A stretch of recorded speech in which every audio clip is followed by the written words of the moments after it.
Something big and honestly scary is happening in Karnataka, and why is nobody talking about this? Okay, so Karnataka government is bringing up a bill called Karnataka Hate Speech and Hate Crimes Bill 2025. The government says this bill is made to prevent hate speech and hate crimes in the society. But the features of this bill are extremely concerning. Under this, the hate speech includes everything. Anything that's written, anything that's given as an oral statement, anything illustrated, and even the messages sent by you. Even if you receive such messages or even if you forward such messages, you can be put into jail.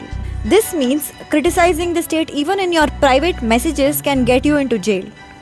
North Korea much? The punishment mentioned under this bill is 1 to 10 years of jail and fine ranging from 50,000 to 1 lakh rupees. Under this, the crimes will be treated as cognizable and non-bailable offences. Cognizable offense means the police can arrest you without an actual court warrant. And once arrested, forget about the bail. On paper, on theory, this looks like the perfect bill for a civilized society.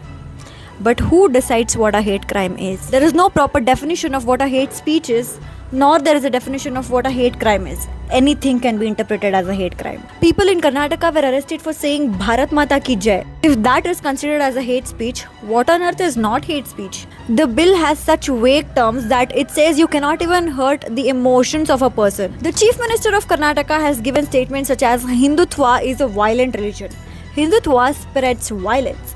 Now that has hurt me emotionally. So the government of Karnataka is bringing this bill up with a mask that says betterment for the society.